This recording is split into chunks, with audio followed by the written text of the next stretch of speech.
Good evening. Kovai பிரஸுக்கு புகழேந்திக்கு முன்னாடி அது போடுவீங்க. இப்போ தாவேக்கான்னு போடணும். தாவேக்கால் இணைந்தது உங்களுக்கு தெரியும்.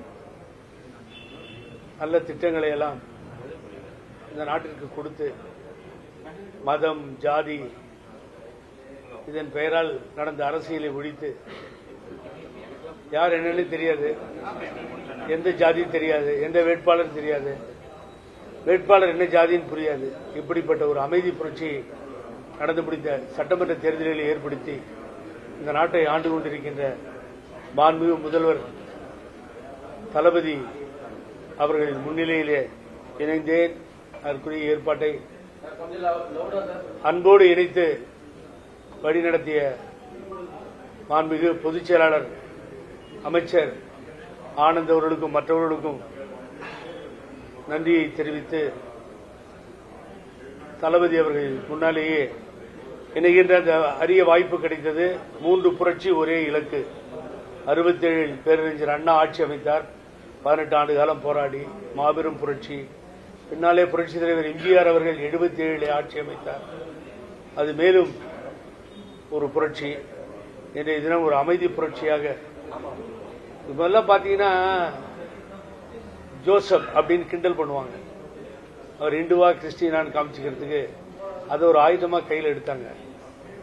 ஆனா இப்ப எல்லாம் அவங்களே மாண்புமிகு ஜோசப் விஜய் அவர்களே அப்படின்றாங்க. ஏன்னா இப்போ அந்த மதத்தால் ஏறி அதை அசிங்கப்படுத்தி கொண்டிருந்தவர்கள் வேறு வழி இல்லாமல் மக்கள் தீர்ப்புக்கு தலைவணங்கி நிற்பதை பார்க்கிறோம். அங்கேதான் இந்த நாட்டினுடைய முதலமைச்சர் சென்று கொண்டிருக்கிறார். ஜாதி ஒழிக்கப்பட்டிருக்கிறது. பணம் இல்லாமல் ஒரு தேர்தலை பார்த்துட்டோம். இந்த கோயம்புத்தூர்ல தான் ஓட்டுக்கு 5000 ரூபாய் ஓடிச்சு பார்த்தோம். 5000 ரூபாய் யார் கொடுத்தான்னு தெரியும். கடைசி நாள் இன்னைக்கு 15000 அவர் கொடுத்தது தெரியும்.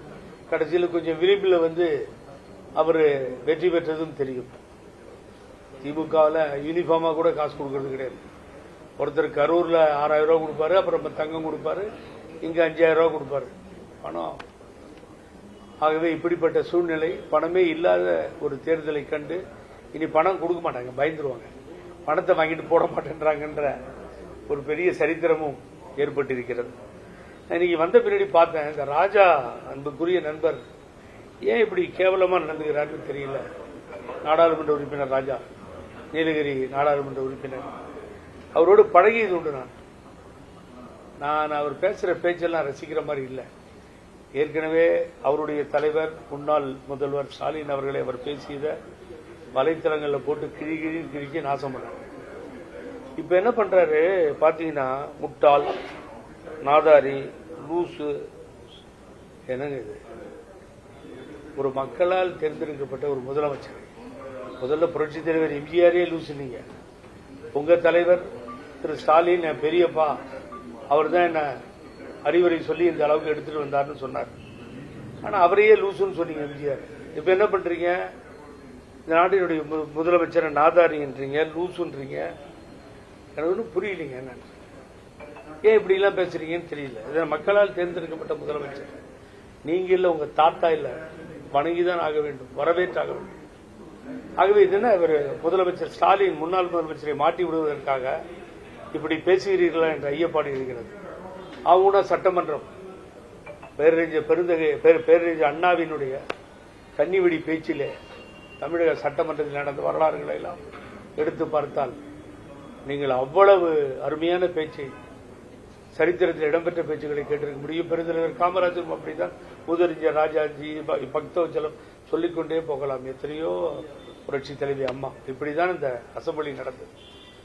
நான் கேட்கிறேன் ராஜா அவர்களே, இது நீங்க பதில் சொல்லி ஆகணும்.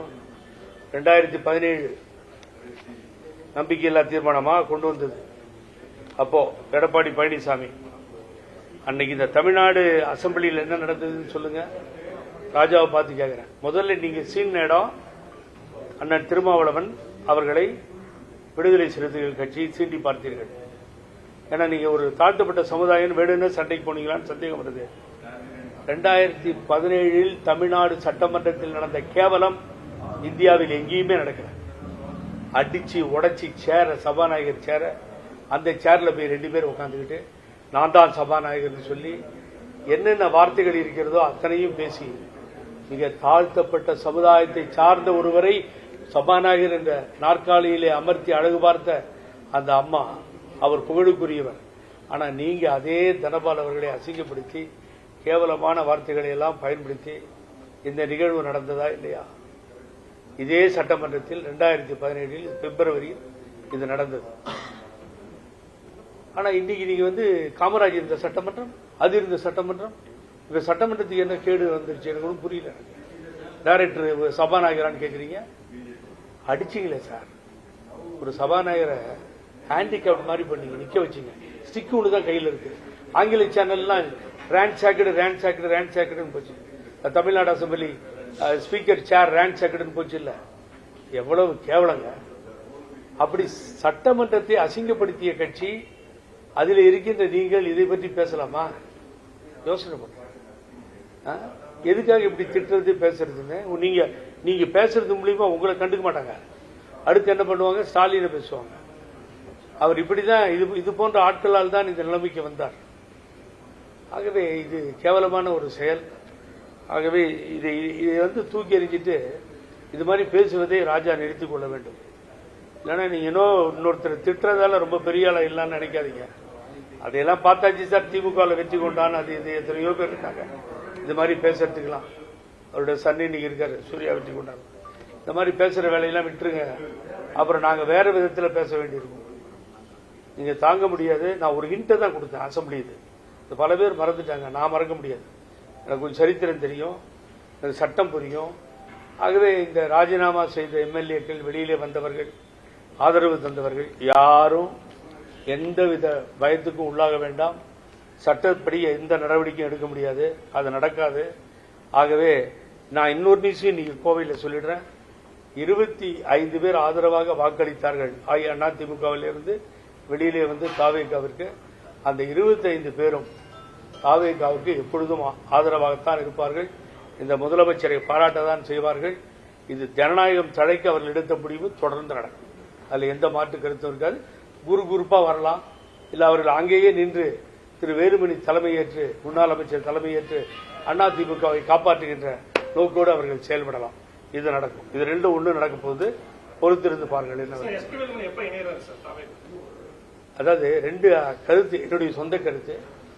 அவர் இணையலாம், முதல்ல ஆதரவு தெரிவித்தார். இணையாமலும், ஏன்னா ஒரு பெரிய அறிவாளி கையில் அதிமுக மாட்டி ஒரு கட்சி அழிக்கவே முடியாதுன்னு யாராவது நினைச்சா, அந்த கட்சி உலகத்திலேயே எங்க இருந்தாலும் சரி, ரஷ்யாவில் புதின் கட்சின்னு சொன்னேன், அது மாதிரி எங்க இருந்தாலும் சரி, அந்த கட்சி அழிக்கப்பட வேண்டும் சொன்னா எடப்பாடி பழனிசாமி கையில் கொடுத்துடலாம். 6 மாசத்துல மார்க்சிஸ்ட் கம்யூனிஸ்ட் கட்சி பொலிட் பியூரோவையே காலி பண்ணிட்டு வரவர். ஆகவே அப்படிப்பட்ட ஒரு நல்ல மனிதர் அதிமுக பிடிச்சிட்டாரு. ஆனாலும் இந்த அதிமுக காப்பாற்றப்பட்டு நல்லபடியாக இருக்க வேண்டும் என்று சொன்னால் எனது அன்பான வேண்டுகோள், வேலுமணி போன்றவர்களுக்கெல்லாம் வந்தால் வரட்டும், வரவேற்கிறோம். இல்லை என்றால் அதிமுகவை உங்கள் கைகளில் எடுத்துக்கொண்டு எப்பொழுதும் போல் தாவேகாவுக்கு ஆதரவாக இருங்கள் என்பதுதான் எனது அன்பான வேண்டுகோள். அந்த சிந்தனையில் தான் அவரும் இருக்கிறார்.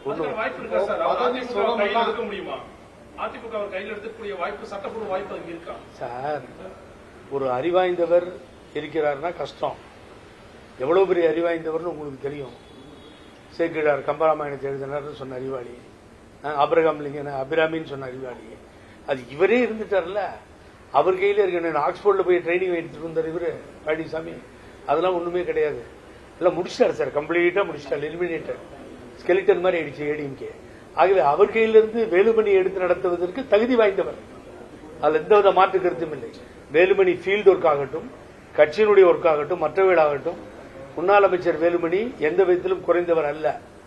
ஆகவே அவரால் தான் இவர் பொழப்பு ஓடிட்டு இருந்துச்சு, இவரால் அவர் பொழப்பு ஓடல. ஆகவே அவரு யாரோ ஒருத்தர் சொன்ன மாதிரி ஒரு சின்ன கட்சியா கொண்டு போய் நிறுத்துவதற்கு பண்றார். இன்னொன்னு இம்பார்ட்டன்ட் விஷயத்தை நான் இங்க பதிவு பண்ணிடுறேன். நீங்க இங்க கட்சி தவறாங்க, குதிரை பேரம், ஒட்டக பேரம், ஆட்டு பேரம், யானை பேரம் எல்லாம் பேசிட்டு இருக்காங்கல்ல, அவங்களுக்கு சொல்றேன், திராவிட முன்னேற்ற கழகத்தை 4 பேர், மொத்தம் 4 பேர் எடப்பாடி பழனிசாமியும் சேர்ந்து பேச்சுவார்த்தை நடத்தி ஆட்சியை கவிழ்ப்பதற்கான முயற்சியில் இறங்கினார்கள். ஆதாரத்தோடு பேசிக் கொண்டிருக்கிறேன், ஆதாரம் இல்லாமல் பேசவில்லை. அவர் பக்கத்தில் ஒரு 4 சகுனி இருக்கு, ஒன்னு பொள்ளாச்சியில் இருக்கு, ஒன்னு மதுரையில் இருக்கு, ஒன்று கிருஷ்ணகிரியில் இருக்கு, இப்படி ஒரு 3-4 சகுனி திருவண்ணாமலையில் ஒன்று இருக்கு. இந்த சகுனிகள்லாம் சேர்ந்து முடிச்சிருவாங்க. அவர் இன்னொருத்தர் வேற திகார் ஜெயில் ஹீரோ வேற கூப்பிடுறாராம், இப்போ உள்ள வாங்கன்னு. அவர் வேற சிஎம் பத்தி கண்ணா பின்னான்னு பேசிட்டு இருக்காரு. திகார் ஜெயில் உனக்கெல்லாம் எந்த யோகியதையும் இல்லை இந்த நாட்டு சிஎம் பேசுறதுக்கு. ஏன்னா நீ உன் கட்சி நீ எடப்பாடி அவரையும் ஒன்னா வச்சு பார்க்கணும். தூக்குல தொங்குறான்னு அவர் கூட சேர்ந்தா பழனிசாமி, நான் கயிறு அனுப்பிச்சு 100 ரூபா லாஸ், இது வரைக்கும் தூக்குல தொங்கல. ஆகவே இப்ப அவர் வராராம் உள்ளார. 2 துரோகிகளும் சேர்ந்தா சூப்பரா இருக்கும். முடிவுரை எழுதுறதுக்கு ஒரு ஆள் வேணும் இல்ல, நீ உள்ள போ, முடிவுரை எழுதி முடிச்சிடலாம். ஆகவே கட்சியை அங்கே இருப்பவர்கள் காப்பாற்றுகிறார் என்று சொன்னால் எனக்கு சந்தோஷம். இப்போ கட்சி பதவி அதிமுகவில் எல்லாமே அனுபவிச்சுட்டு இப்ப மறுபடியும் அதே கட்சி பதவி வேணும்னு சொல்லி போட்டு அந்த பதவி வேணுங்கிறதுக்காக நிறைய பேர் போறாங்க. இல்லையே, நீங்க யாருக்கு பதவி கொடுத்துட்டாங்க? தவேகால கொடுங்க, யாருக்கு கொடுத்துட்டாங்க சொல்லுங்க. சொல்றேன் இல்லை, நீங்க சொல்றீங்க. நேத்தி மாண்புமிகு அமைச்சர் புசியானந்த் புதுச்சேரியில் பேசும் பொழுது இதே வார்த்தை வந்தது. வர்றவங்களை தடுக்கணும்னு அங்க ஒருத்தர் இருக்காரு, அவருடைய ஒப்பீனியனை சொல்றாரு. முன்னாள் சட்டமன்ற உறுப்பினர் ஜெயிஸ்டார் நினைக்கிறேன் இப்பயும் அவர் சொல்றாரு. அப்போ ஆனந்த் அண்ணா அழகா சொன்னார், பொதுச் செயலாளர் மாண்புமிகு அமைச்சர் புசியானந்த் சார், உங்களை வெறுத்து போய் தான் வராங்க, நீங்க வேணான்னு தான் வராங்க. அவங்க அப்படி நீங்க வச்சுக்க முடியாம வெளியில அனுப்புற ஆட்கள் அவங்க வரும்பொழுது ஏற்றுக்கொள்ள கூடாதான்னு கேட்கிறாரு. ஆகவே தாவேக்காவை நோக்கி போனதுக்கு காரணம் யாரு? போறவங்களை இந்த சகுதிகளோ எடப்பாடியோ தடுக்கிறாங்களா போகக்கூடாதுன்னு? துணை பொதுச் செயலர் வேண்டான்னாருல வேலுமணி, தகராறுல தானே போகுது. ஒரு நாளைக்கு வந்து பார்த்தா அவர் குறைஞ்சிருவாரா? என்ன சார் சொல்லுங்க. பழனிசாமி வாயா, இங்க இப்படிதானே பேசிட்டு இருந்தோம், உனக்கு என்ன கொம்பு முளைச்சிச்சப்போ? கட்சி அழியுது இல்லை சார். யார்கிட்ட இறங்கி போய் ரோட்ல போறவங்க எல்லாம் திட்டாங்க சார் பழனிசாமிய. ஒரு மாபெரும் இயக்கம் அழிந்தே போய்விட்டது. அரவணைப்பது தாவேகா. அரசியல் அனாதைகளாக அதிமுகவிலிருந்து வெளியே வந்து நிற்பவர்களை அரவணைத்து அன்போடு எடுத்துச் சென்று முதல்வர் இடத்தில் அறிமுகம் செய்வது மாண்புமிகு புசியானந்த் அவர்கள். அதை முதலமைச்சர் வரவேற்றார். பார்த்ததும் எப்படி இருக்கீங்க, நல்லா இருக்கீங்களா சார், கூட சார் என்றார். என்ன வேணும்? இங்க அம்மாவினுடைய கையில படம் இருக்கிறது, செங்கோட்டையன் வச்சிருக்காரு மாண்பு அமைச்சர். ஆகவே எங்கள் தலைவர்கள் தந்தை பெரியார், பேரறிஞர் அண்ணா, புரட்சி தலைவர் எம்ஜிஆர், அம்மா நாங்க இருந்து எங்க பேரை சொல்ல முடியும். ஆகவே ஊழல் இல்லாத ஆட்சின்னு சொல்றீங்க, வழக்கில் இருக்கிற அனைவரையும் தாவேக்கால போயிட்டு இருக்காங்க. யார் ஊழல் உங்களுக்கே தெரியும், நிறைய பேர் இல்ல சொல்லுங்க, யாரும் தெரிஞ்சு யாரும் சரி நீங்க சொல்றீங்க அப்படியே வச்சுக்கோங்க. ஒரு ஊழல் என்பது உங்கள் மீது குற்றம் சுமத்தப்பட்டது தான், அதுல ஒன்றும் தப்பே கிடையாது. உங்களுக்கு அம்மா மேல சுமத்தப்பட்டது. அப்புறம் குருகா தீர்ப்பு கொடுத்தார், குமாரசாமி நிரபராதி என்கிற தீர்ப்பை கொடுத்தார். அதோடு அவங்க இறந்தாங்க, அட்மிட் ஆச்சு. குற்றமற்றவர் என்பதை நிரூபிக்க வேண்டிய இடத்தில் இருப்பவர்கள் குற்றம் சாட்டப்பட்டவர். ஊழல் குற்றச்சாட்டுக்கு யார் சொந்தக்காரர்களோ அவர்கள் நிரூபிக்கணும் அவங்களை குற்றமற்றவர்கள் சொல்லி. நடுவுலயே நீங்கள் நானும் ஜட்ஜ்மெண்ட் கொடுக்க முடியாது. நாளைக்கு அக்யூட்டல் ஆச்சுன்னா, நிரபராதின்னு வந்ததுன்னா, அதுவரை அவர்களுக்கு பதவி கொடுக்குறாங்களோ இல்லையா எனக்கு தெரியாது, கட்சியினுடைய தலைமை முடிவு. ஆனால் அவர்களை குற்றமற்றவர்கள் என்பதை நிரூபித்துக் கொள்ள வேண்டும். உதாரணத்துக்கு எலெக்ஷன் கமிஷன் பாருங்க, 2 வருஷத்துக்கு கன்விக்ட் இருந்தா எலெக்ஷன் நிற்க முடியாது.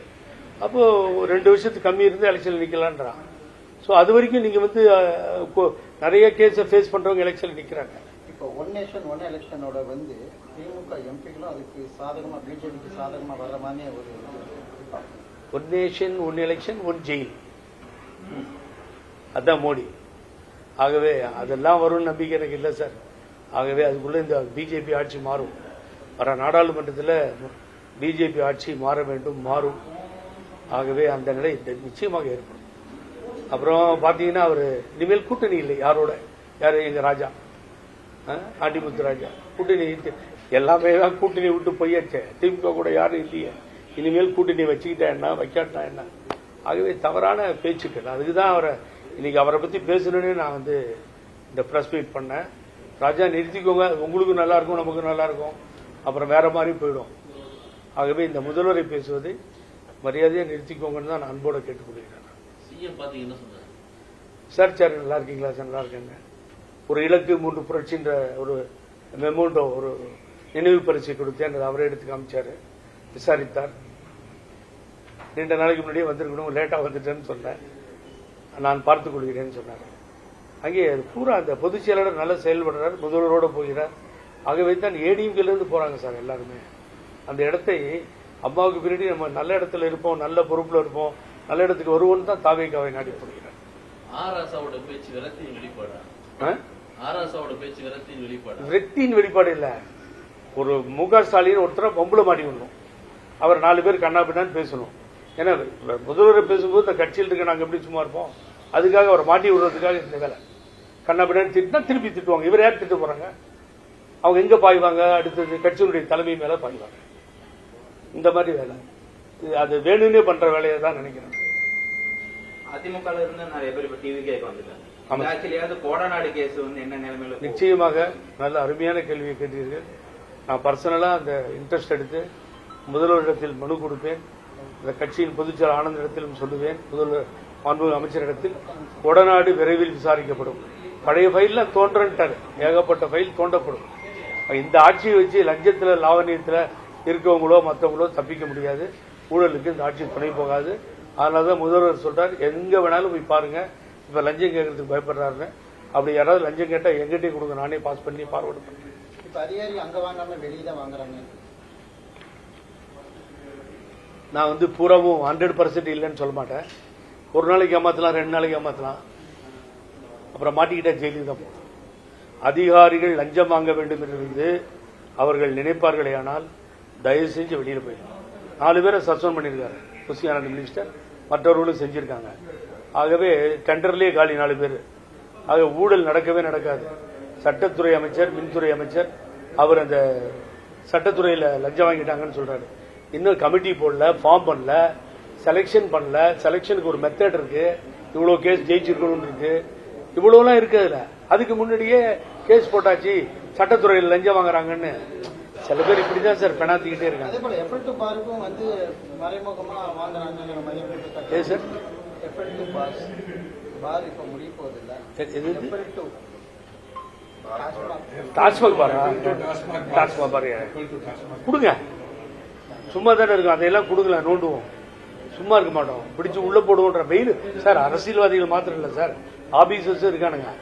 நீங்க எனக்கு இன்டிமேஷன் கொடுங்க, நம்ம கவர்மெண்ட் நாலேஜ் கொண்டு போவோம், மினிஸ்டர்ஸ் நாலேஜ் கொண்டு போவோம். ஜெயிலுக்கு போட்டும் சார். இந்த அதிகாரிகள் தேவையில்லை. ஊழல் செய்கின்ற அதிகாரிகள் ஒழிய வேண்டும் என்பதிலே மாற்று கருத்தை தாவேக அரசுக்கு இல்லை. அதை தான் முதல்வர் திரும்ப திரும்ப சொல்லுகிறார். ஓகே, நன்றி, தேங்க்யூ.